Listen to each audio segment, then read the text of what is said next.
we doing? So I'm going to be talking to you about wellness and how we can use wellness to drive member results and increase revenue. Before we talk about that though, let's cover the elephant in the room. Costs are up. They're up at the pump, buy a house, they're really up, buy a car, groceries, you name it, and yes, the costs to open and operate our clubs are up significantly. Is that going to change suddenly? 100% not. Now let's get in the solution box. There's only one way to beat this. You just heard about $1 million clubs. You got to outrun costs, guys. You cannot save your way out of a hole. You have to drive more revenue, and most importantly, you have to drive more revenue per member. I'm going to show you exactly why this is so important, particularly for older clubs. So if you don't know your average revenue per member, that's a metric you need to know and you need to pay attention to. How do you do that? Two ways. If you're not selling 80 to 90% premium memberships, you need to focus on that and you need to make that happen. And we have the tools and sales systems to help you do that, and I'll be talking about another strategy to help make that happen. If you're selling 90% or more premiums, we're going to start thinking about charging more than $29.99, right? Whether it's $34.99, $39.99. I'm going to show you how powerful this strategy can be in just a moment. And the second way to do it is run a successful PPT program. All the $1 million clubs you heard about, they're doing all this.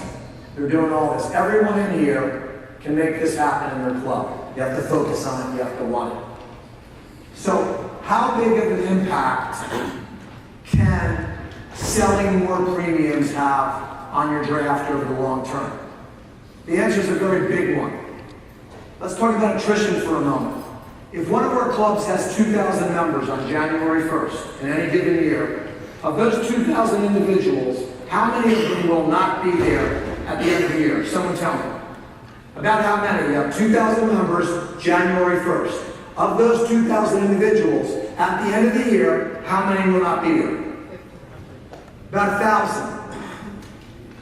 We lose about 50% of our members. That's fact, guys. Some of the clubs lose a lot more. Now, we don't like attrition, but there is a silver lining. If your club loses 1,000 members and all of them are basic members, and you replace all of them with premium members, what happens? I'm going to show you what happens.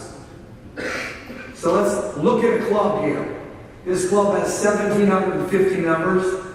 They're 40% premium, 60% basic, right? So they've got about 700 premium members, $29.99, about 21 grand. The rest are basics, 1,750 by 60%. They got 1,050 basics, $19.99, another 21 grand. So their total draft is what? About 42 grand, give or take, right? So they put their head down. They adopt the sales processes, which we know work, which we can teach to any club here, and we've done it over and over and over again. Let us help you, we will. And second, they upgrade their offering so it makes it easier for their team to sell premium memberships. And this may take a year, it might take longer. So it's a year later. They lost a bunch of members, but they replaced all of them with premium members. And now what changed? Well, now they're 80% premium. So what's that look like? 1,750 times 80%. Now they got double the number of premium members. That's 42 grand all by itself. And they still have those 20% basic, another 7 grand. Where are they at? They're about 48 grand, 49 grand, really? That's what, guys, every month? That's 7K every month. Every month. That's 84 grand a year. Do you think that moves the pile? That moves the pile. If you're sitting here going, Greg's full of it. He pulled that number out of the air. No, I did not. If you have any doubt about this, take some time, talk to the Hugh Williams group, talk to Scott Corliss about what happened to their draft in Rome.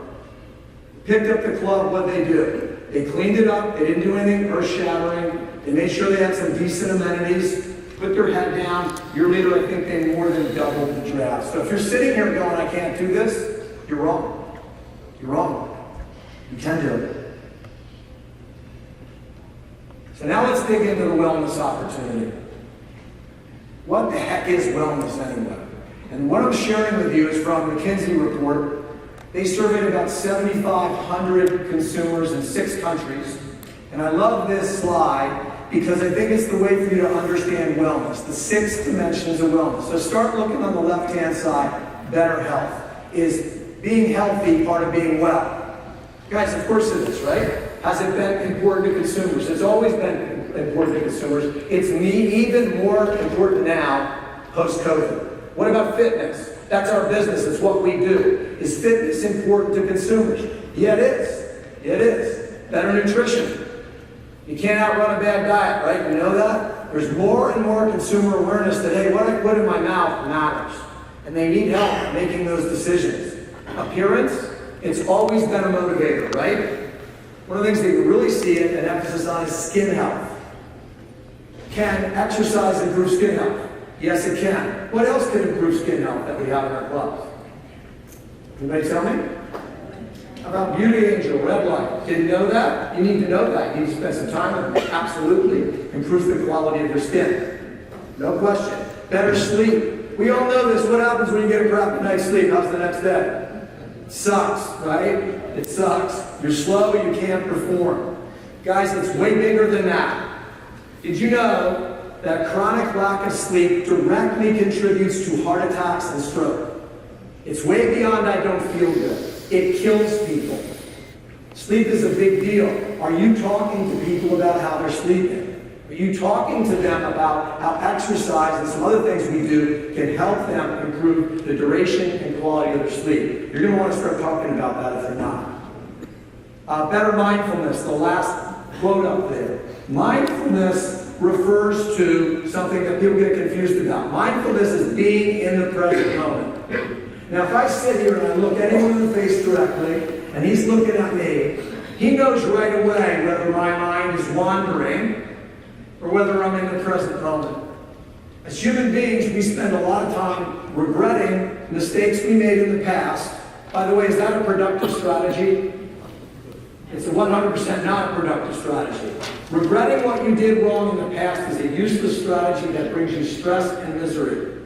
What about focusing too much on the future? What is anxiety, guys? What is it? It's fear of what's going to happen in the future. Where is the joy in our life? It's in the present moment. It's being here now with people we love and care about, our coworkers, our members. That's what mindfulness means. There's a lot of ways to help achieve that. Does exercise help people be in the present moment? Who did the workout this morning? Was your mind wandering in the middle of those intervals? Where were you? You're right there. How'd you feel afterwards?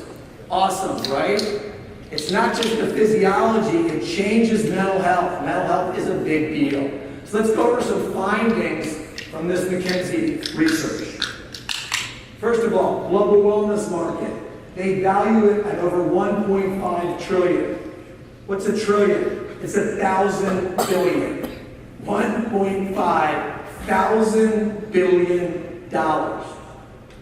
They say 5 to 10% annual growth. What does that mean? The market's going to double in size, what, every 7 to 10 years? I think it's going to be 7. Wow, that's a big deal. Now we're at $3 trillion. 79% of the people they spoke to said wellness is important. 42% considered a top priority. 48.2% said wellness is more important now than ever. And this is a biggie. While 57.9% report no improvement or a decrease in their personal wellness, you should hear a bell ringing. That bell is opportunity. The consumer is saying to us, wellness is important to me and I am not where I want to be. We need to be that solution. That's simple. 50% of consumers report a desire for more products and services that help with sleep. So sleep's a big deal. Really is a big deal. Another survey, MindBody, 17,000 US consumers this time. 47% feel recovery practices are very important to them. Stretching and yoga. Guys, 5 years ago, nobody cared about this. The market has adjusted. We need to move with the market. The great news is we are doing that. A third of these folks, a third have tried or are interested in trying cold plunges. Cold plunges.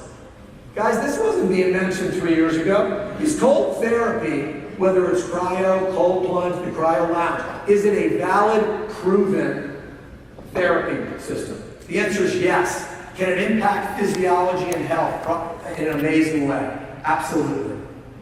26% of this group practiced biohacking for peak physical and mental performance. What is that? Well, I spend probably 5 to 7K of disposable income on these type of biohacks, right? So what am I talking about? Regularly do blood flow restriction training.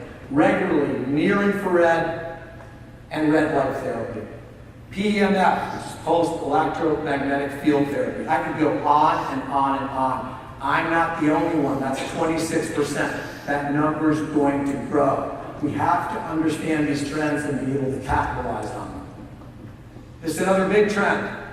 Read that slide, consider it.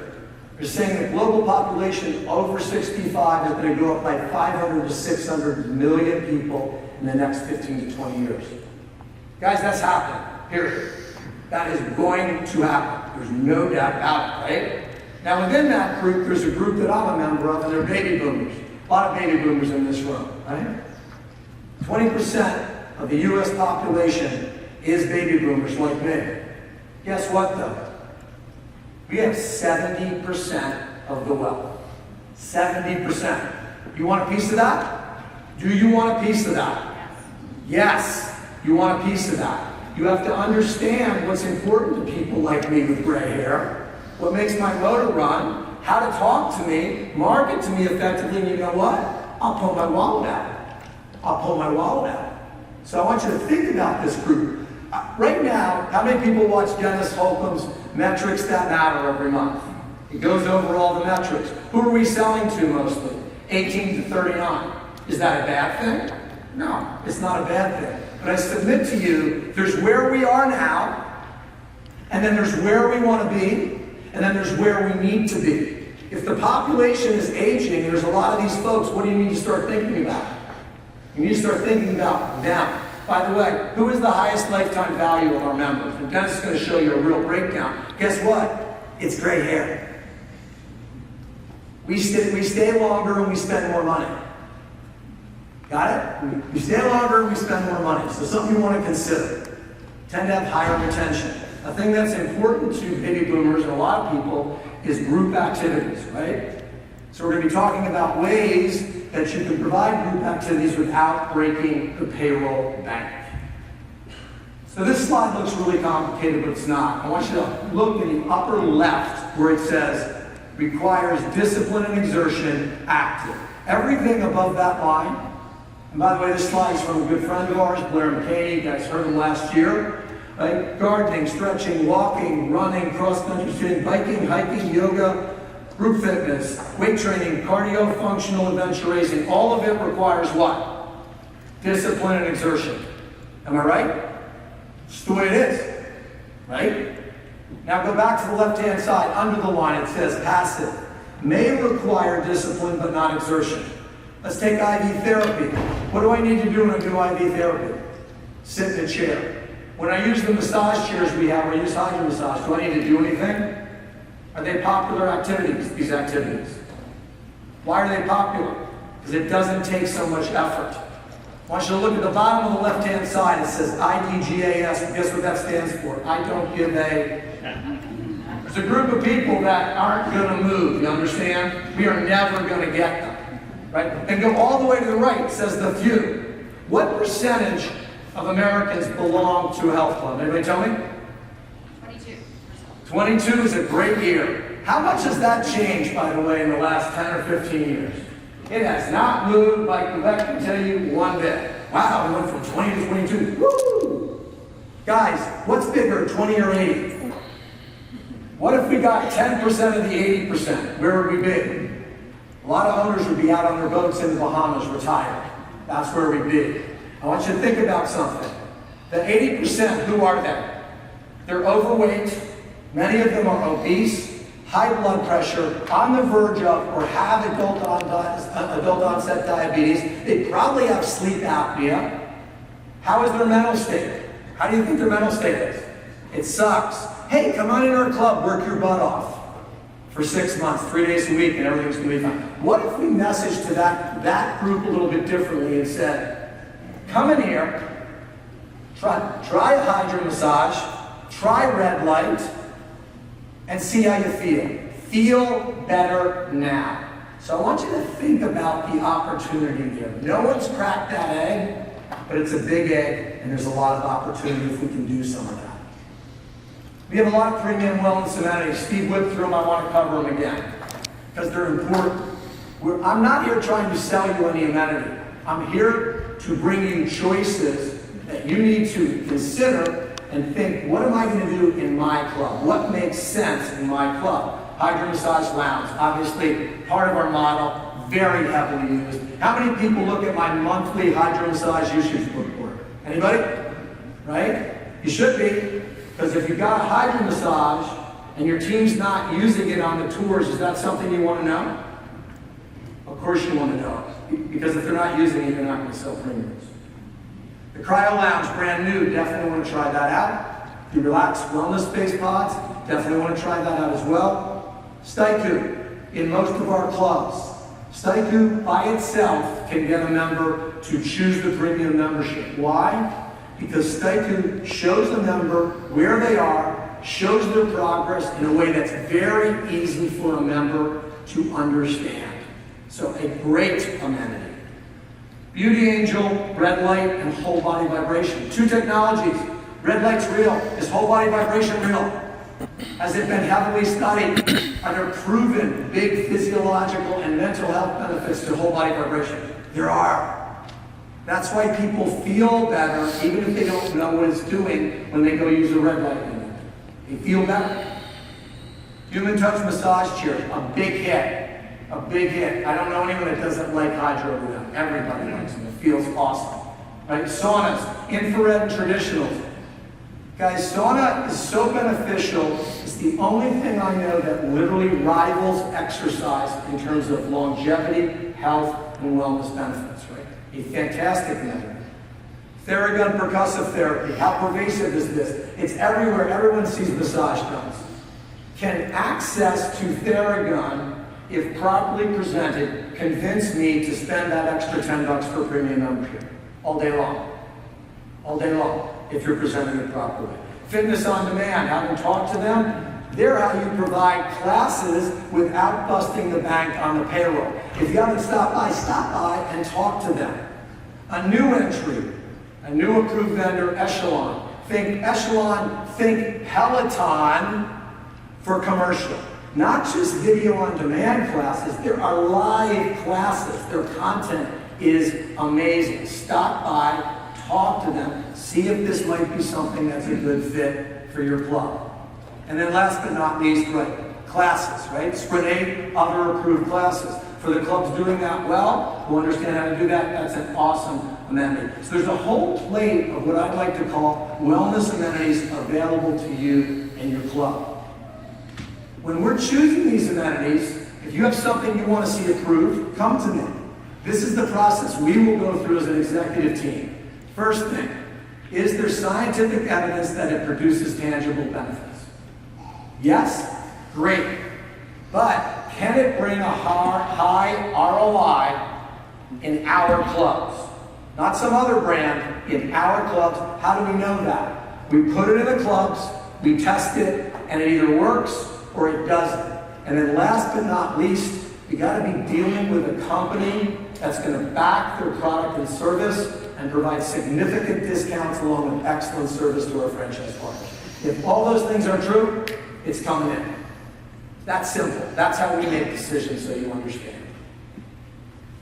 So what's the key to a successful amenity? Say you're here and you say, we're going to bring in red light, we're going to bring in a sauna, whatever. What's the key, regardless of the amenity you bring in your club? How do you get the ROI? First bullet, most important, you and your team better believe in it, you better know how it works, and ideally you're using it not because someone's forcing you to, because you want to use it. If that's true, everything else gets easy. It gets easy. If you're bringing in a new amenity, and it's a premium amenity or premium plus, do you want people to upgrade? Do you want people to upgrade? Yes, you do. If I'm a basic member and you're bringing in a new premium amenity, what do you got to do? Let me try it. Let me try it. It's that simple. And are you thinking about that when you do this? Last but not least, is your team introducing prospects to those amenities? In the case of human touch or hydro massage products, what should they be doing? Get on it. Don't try to explain a massage. What do? Who doesn't like a massage, by the way? Theragun? You ever put that on someone's sore back or have them apply it to their own feet if their feet are sore? I've never heard a human being not love that. Never once. So you got to be looking at these things in your club. Let's put it all together. Upper left. You have to have effective sales processes in your club. If you don't have that, no amenity is going to fix something. So everything starts there. We have systems and processes. We can help you institute that in any of these clubs. Now, even if you have great sales processes, though, do you want to make it easier for your team to sell premium memberships? Yes or no? You want to make it easier. That's what you want to do, right? So you want to think about that when you're looking at your club objectively and saying, what improvements, if any, do I need to make? Any individual amenity or combination of amenities can produce a ton of value. If you and your team believe in it, you highlight it, you let people try it. It's not about everyone trying to do what Jerry and UJ have done and build a huge Palm Bay club that has every amenity. If you talk to them, they're going to tell you right away. They don't believe everyone should try to do that, nor do they try to do that everywhere. So you don't need to have every amenity. That's not what you're suggesting. What you need to do is choose the right amenity mix for your club based on what? Well, what do your members want? What's your layout? What's your budget? Local competition, demographics. It's pretty simple. So later today, we're going to have a MyZone breakout in a moment. I'm going to bring Mike Levesque up, a real treat, the CEO of MyZone. You'll learn a lot. He's a fantastic speaker as well. And then we're going to have a retrofitting your club breakout on Saturday. If you have an older club and you're like, I don't know what to do, guys, come to that session. You have a bunch of franchise partners coming in there. You'll get some real help on making decisions that make a difference to your bottom line. Without further ado, I want to introduce MyZone. I want to talk about the beta test we've been doing since October in 3 clubs.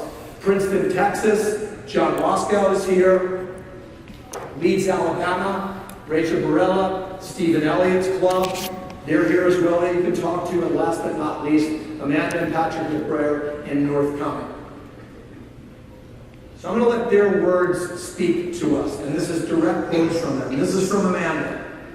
In a location where space is minimal and adding another premium option is just not possible, MyZone was just the right amenity we needed to increase the draft, increase member retention, increase results-driven culture, increase member experience, and increase community connections. Wow. Leeds, Alabama, Rachel, who runs the club. Our MyZone members use the gym way more and stay involved. Several MyZone members have seen excellent weight loss and are asking our PT department for more advice, plus scheduling their success sessions in stipend bands. I personally feel that MyZone has helped me become more diligent in my own training. As a club manager, has helped me connect with our members even more. We found that our members love the competition, camaraderie, and community involvement that MyZone gave them. Members that have never known each other became friends just because they saw their tile up on the screen. The MyZone community did make our culture better. It fit right in with our culture like it was always meant to be there. And last but not least, Mr. First in Texas, John Wasco, Princeton, Texas. MyZone is a life-changing technology which we have been beta testing in Princeton since October. I wear my device almost daily. It has changed my personal fitness routine, literally, and yes, for the better. On the business side is yet another tool which sets us apart from our local competition, tangibly shows your level of commitment to improving lives in the community, creates more touch points and involvement with your member base, and oh yeah, increases revenue. We use it as the cornerstone of a new Premium Plus $39.99 membership, which is now 25% of new sales with no basic option and no decrease in overall total sales. All three of these clubs are selling $39.99 deals.